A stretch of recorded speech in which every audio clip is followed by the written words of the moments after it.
DEBx, amplifying voices, accelerating change. Please help me welcome to the stage, Joe Visintainer. My dad there told me many times, everyone is an example, be a good one. I've admired leaders like Howard Schultz, Richard Branson, Mahatma Gandhi, and my father, who's here today, for how people around them have an experience of fulfillment by being with them. These leaders have a capacity to motivate and enrich the lives of the people around them. Growing up, I would think, I can't wait until I'm old enough to be able to lead like these people, until I'm a CEO or world leader. Then I will lead like them and really make a difference in this world. This someday thinking can have us not even look at the possibility of leading and becoming who and what we want. Most think leadership is something we do when we get a job or a position where we have to be a leader. But leadership isn't about having a position or a title. Leadership happens when you lead, when you choose to get involved in a person's life and take action. I had to laugh. I looked in the dictionary and it defines leadership as the position or function of a leader, a person who guides or directs a group. That tells me nothing. I define leadership as, in every interaction, intentionally working to leave the other person in a better place than before. This definition puts the focus on them, not you. A leader works to make others better regardless of whether it makes them better. You don't need a position to lead. Leaders lead regardless of title. Now, in order to leave people in a better place, we first need to understand what's getting in the way. I took over management of a company that had been struggling. It had a negative environment, was failing to achieve profit, and was in a difficult economy at the beginning of the Great Recession. I went to work, and the first thing I did was work to change the culture and satisfaction of the people. I told them how important they were, and nothing happened. I analyzed the P&L, I knew where we were bleeding, and looked at sales reports and projections. I did all the business things, but nothing happened. I realized I was focusing on all the wrong things. I remember back to a business I'd managed where we all supported each other and knew each other, where we all worked to achieve our goals, which we did with astronomical growth. I realized I'd forgotten how to be a leader and become a manager. I knew business and financial leadership, but forgot how to love people while I was doing it.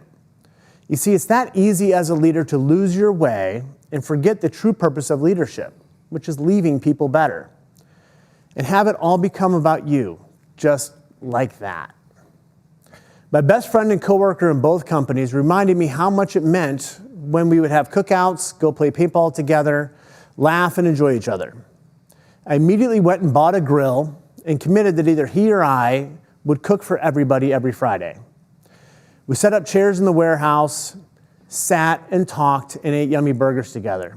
By creating this environment, we suddenly started to hear what was really going on, where people were frustrated and their thoughts on how we fix the problem. When I changed the focus from the business to leaving the people in the business better, that is when things shifted and the environment changed. We can all have this impact every day. All of us have people around us whom we can lead, whose lives we can make better, and it doesn't just have to be in a business setting. Everyone has people under them and beside them, siblings, friends, coworkers, or neighbors. And everyone has people above them that they can lead, bosses, parents, or teachers. Can you think what it would be like to lead your leader, or even lead your parent? A mentor to me taught me that throughout life, we will parent down to our children. And at some point, we will parent up to our parents. But this parenting does not have to be when your parents are old and need help. It can happen anytime simply by taking action. I've experienced this myself when we were on vacation in Rome, and all of us could not agree what to do. Some of us wanted to go see the Pantheon, and others wanted to go shopping. Ryan, my son, at age 12, stepped up and just said, how about the boys go to the Pantheon, the girls go shopping? And then we all meet for dinner. The problem was diffused by the youngest person in the group. This is just one very simple example of a person taking action, becoming a leader, and leaving people better for it. Whether my kids knew it or not in the moment, or were intentional about it, each of them have led me in different ways and at different times. Because leadership isn't a title, they're not dad, it's an action.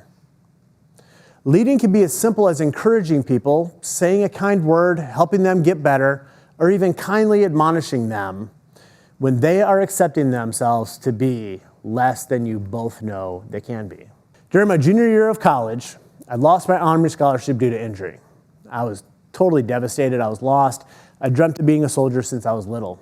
I simply had no idea what to do with my life. My dad came down to Tucson and took me to Caruso's, awesome restaurant, to have some pasta. I remember the conversation distinctly. He walked me through the process of realizing my life wasn't over. In fact, it was just beginning. What was remarkable about the conversation is that I don't remember him ever telling me everything was going to be okay, or really ever telling me anything. He asked me questions and helped me make my own realizations about my life. It's easy to tell people what to do. It's leadership to walk that person to their own conclusions and insights. That was a moment I learned that leadership is about leaving people better. I invite you all to take a challenge.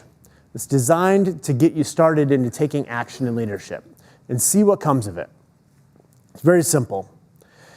For the rest of May, so about 25 days, first, get interested in people. Find 2 people each week and learn about them. For instance, what's the name of the barista at your coffee shop and what's their story? This will leave them feeling important, seen, and valued, and you may even be inspired by them.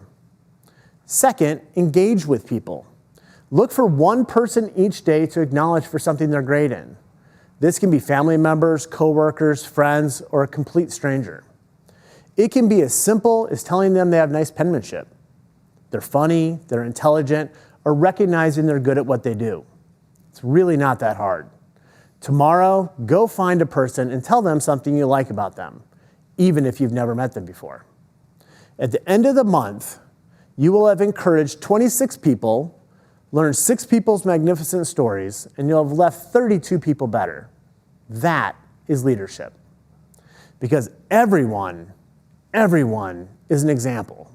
Now be a good one and lead while you do it. And thank you, Dad.